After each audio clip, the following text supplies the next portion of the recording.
السلام علیکم ورحمۃ اللہ وبرکاتہ۔ عزیز طلبہ، اس امید کے ساتھ آغاز کرتے ہیں اپنے 7ویں ہفتے کے دوسرے لیکچر کا کہ آپ سب خیر خیریت سے ہوں گے اور اپنا ہوم ورک آن ٹائم ساتھ ساتھ کر رہے ہوں گے۔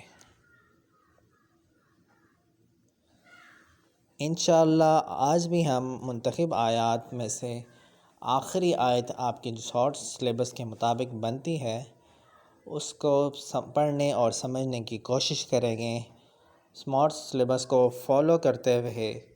انشاءاللہ آج ہم آپ کی کتاب میں موجود آخری جو قرآنی آیت ہے، آیت نمبر 12، یعنی کہ ہم جو اب تک جو ہم نے پڑھی ہیں آیات، اس میں 6واں نمبر ہے اس کو پڑھیں گے اور اس کا مطلب سمجھنے کی انشاءاللہ تعالی کوشش بھی کریں گے۔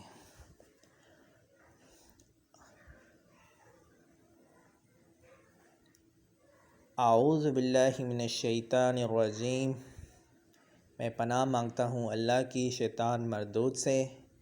بسم اللہ الرحمن الرحیم، اللہ کے نام سے شروع جو بہت مہربان نہایت رحم والا ہے۔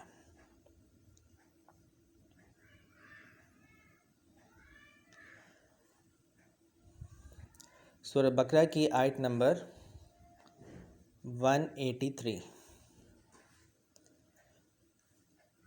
یا ایھا الذین آمنوا کتب علیکم الصیام۔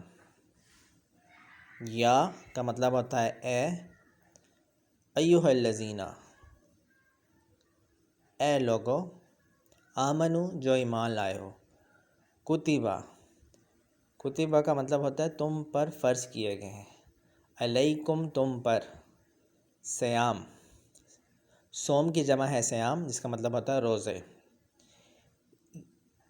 کتبہ لکھ دیا گیا ہے یعنی فرض کر دیا گیا ہے، الصیام روزہ رکھنا۔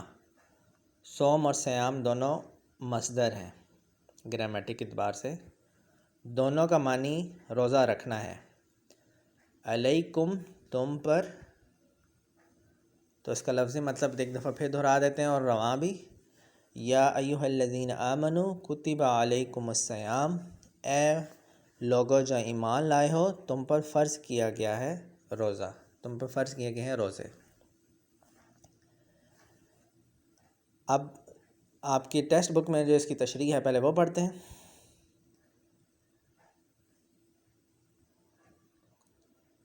اس آیت مقدسہ میں روزے کا فرض ہونا ثابت ہوتا ہے۔ یہ ایک ایسی عبادت ہے جو پہلی امتوں پر بھی فرض رہی ہے۔ روزے سے انسان میں تقویٰ پیدا ہوتا ہے۔ روزہ گناہوں سے بچنے کا عمدہ طریقہ ہے۔ یہ انسانی طبیعت میں نیکی کرنے کا ذوق پیدا کرتا ہے اور گناہوں سے نفرت پیدا کرتا ہے، اس لیے یہ اہل ایمان پر فرض کیا گیا ہے۔ روزہ ارکان اسلام کا ایک اہم رکن ہے۔ ہر سال رمضان کا پورا مہینہ روزہ رکھنا ہر عاقل یعنی عقل والے، سمجھدار و بالغ یعنی اڈلٹ مسلمان پر فرض ہے۔ روزہ صبر سکھاتا ہے جو قربت الہی کا ذریعہ ہے، یعنی اللہ تعالیٰ کے قریب ہونے کا، اللہ تعالیٰ کے پسندیدہ ہونے کا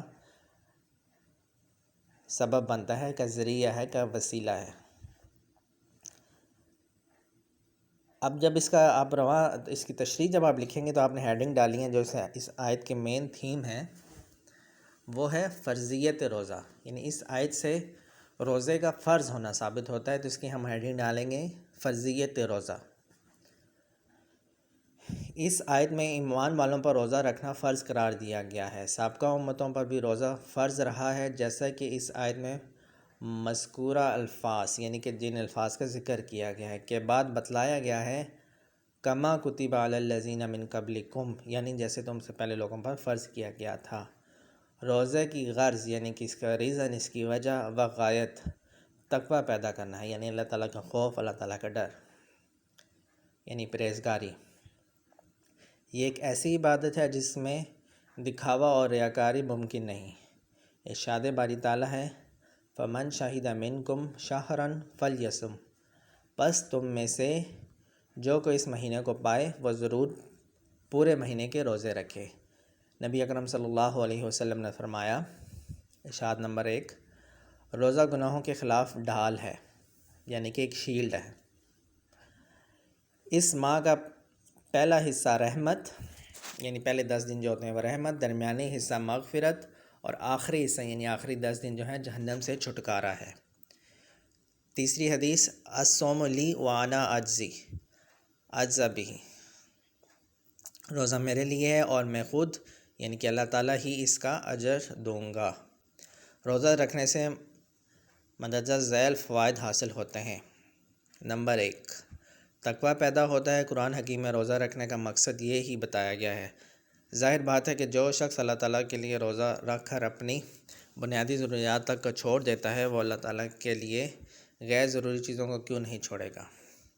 نمبر 2، روزہ رکھنے سے اللہ تعالیٰ کے لیے اخلاص پیدا ہوتا ہے، اور اخلاص کی تربیت ہے، کیونکہ روزہ خالصتاً اللہ تعالیٰ کے لیے رکھا جاتا ہے، یہ دکھاوے کے لیے رکھا ہی نہیں جا سکتا، اور اللہ تعالیٰ کو اخلاص مطلوب ہے، اور اس کے ہاں اس کی قدر و منزلت ہے، یعنی اس کی ویلیو ہے۔